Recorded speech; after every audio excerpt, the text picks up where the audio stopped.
ශ්‍රී ලංකාවේ ඉතිහාසයේ සදහටම වෙනස් වෙන්න ඕන මෙන්න තියලා කෝට්ටේ රාජධානියේ සිංහාසනෙටම හිමිකම් කියපු හරිම අභිරහස් කුමාරයෙක් ගැන තමයි අද අපි මේ කතා කරන්න යන්නේ.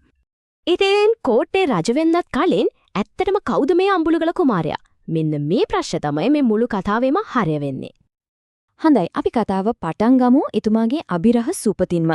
මොකද එතුමාගේ දෙමව්පියෝ කවුද කියන එක ගැන තියෙන්නේ එකිනෙකට පරස්පරේ හරිම සංකීර්ණ කතාන්දර. ඇත්තටම මේ ගැන ප්‍රධාන මතවාද තුනක් තියෙනවා. සමහර සිංහල මූලාශ්‍රවල කියවෙන්නේ එතුමා ශ්‍රේෂ්ඨ 6 වෙනි පරාක්‍රමබාහු රජතුමාගේම පුතෙක් කියලා. හැබැයි කූටෝ වගේ ඉතිහාසඥයෝ කියන්නේ නැහැ. එතුමා දකුණු ඉන්දියාවේ මලබාර් ප්‍රදේශයෙන් ආපු කුමාරයෙකුගේ පුතෙක් කියලා. මේ දෙකටම වඩා වෙනස් තව කතාවක් තියෙනවා. ඒ තමයි එතුමා ගම්පොළ රාජවංශයට සම්බන්ධ කෙනෙක් කියන එක. ඒත් මේ මොන කතාව ඇත්ත වුණත් මේ හැම එකකම තියෙන එක පොදු දෙයක් තියෙනවා.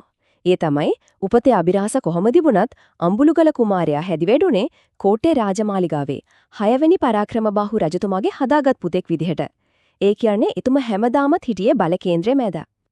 ඉතින් මේ කුමාරයා තමන්ගේ වටිනාකම ඔප්පු කළේ උපතින් ලැබුණු දෙයකින් නෙවෙයි යුද පිටියේ පෙන්නපු දස්කම් වලින්. එතුමාගේ හමුදා ජීවිතය දිහා බැලුවම කැපිපෙනෙන සිදුවීම් දෙකක් තියෙනවා.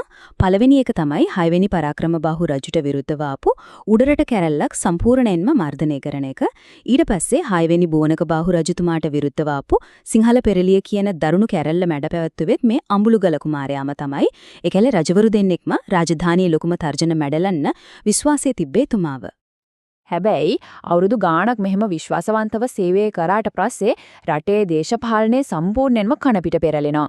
අන්න ඒක තමයි මේ දක්ෂ සෙන්පතියා තමන්ගේ වාසියට හරවගන්නේ.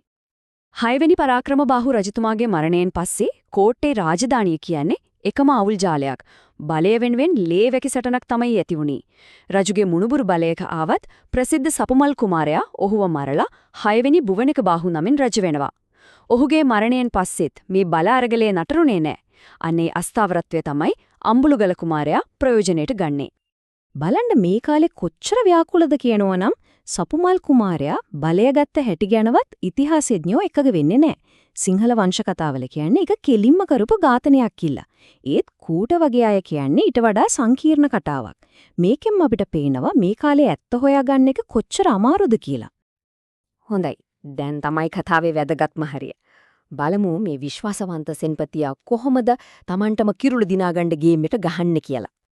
ඉතින් නියම වෙලාව එනකල් බලාගෙන හිටපු අඹුලුගල කුමාරයා අලුත් රජු වුණු පණ්ඩිත පරාක්‍රමබාහුට අභියෝග කරන්න තීරණය කරනවා. එතුමා කිලින්ම යන්නේ හමුදා බලය වැඩිම ප්‍රදේශයක් වුණු සතර කෝරළේට. එතනින් හමුදාවක් එකතු කරගෙන අගනුවරට පහර දෙන්න සූදානම් වෙනවා. මේ තමයි එතුමාගේ දේශපාලන ජීවිතයේ හැරවුම් ලක්ෂ්‍යය. එතුමාගේ සැලැස්ම හරිම වේගවත් හරිම තීරණාත්මකයි. මුලින්ම කැලණියේ කඳබුරුලා ගන්නවා. ඊළඟට හීන්කෙන්ද කියන තැනදී රජුගේ හමුදාව එක්ක සටන් කරලා ඔවුන්ව පරාජය කරනවා. අවසානයේදී කිසිව බාධාවකින් තොරව කෝට්ටේ නගරයට ඇතුළු වෙලා පණ්ඩිත පරාක්‍රමබාහු රජුව මරලා දාලා සිංහාසනේ තමන් සතු කරගන්නවා. මේකෙන් එතුමාගේ යුද උපක්‍රමශීලීත්වය හොඳටම පැහැදිලි වෙනවා. ඉතින් සිංහාසනේ දිනාගත්තට පස්සේ අඹුලුගල කුමාරයා 8 වෙනි වීර පරාක්‍රමබාහු කියන නමින් රජ වෙනවා. අන්න එතනින් එහාට අර අභිරහස් කුමාරයා අර දක්ෂ සෙන්පතියා දැන් කෝට්ටේ රාජධානියේ එකම අධිපතියා. හොඳයි. එතුමා රජ වුණා. ඒත් එතුමාගේ පාලන කාලයේ ඇත්තටම වැරගත්කම මොකක්ද? ඒක අද දවසට බලපාන්නේ කොහොමද? එතුමා අවුරුදු 20ක් වගේ කාලයක් රට පාලනය කරනවා. ඇත්තකම අවුරුදු ගාණක් තිබුණු අභ්‍යන්තර ගැටුම් වලින් පස්සේ රටට යම් ස්ථාවරත්වයක් ගෙන්න එතුමාට පුළුවන් වුණා. හැබැයි ඉතිහාසයේ එතුමාව වැගිපුරම මතක තියාගන්නේ දුර්වල පාලකයෙක් විදිහට. ඒත් එතුමාගේ පාලන කාලයේදී තමයි ශ්‍රී ලංකාවේ ඉතිහාසය ආයෙ කවදාවත් හැරවන්න බැරි විදිහට වෙනස් කරපු සිදුවීම වෙන්නේ. ඒ තමයි 1505 දී පෘතුගීසීන් ලංකාවට එන එක. සම්පූර්ණයෙන්ම අලුත් බලවේගයක් ඉතිහාස පිටියට කඩා වදිනවා. ඉතින් අවසාන වශයෙන් හිතන්න ඉතුරු වෙන්නේ මේ ප්‍රශ්නයයි. බලය වෙනුවෙන්ම ඇතිවෙනු අභ්‍යන්තර ගැටුම් වලින්ම හෙම්බත් වෙලා හිටපු රාජධානියක් ලෝකෙම වෙනස් කරමින් ආපු අලුත් කෝලිය බලවදෙකුට මුහුණ දෙන්න ඇත්තටම සූදානමකින්ද හිටියේ?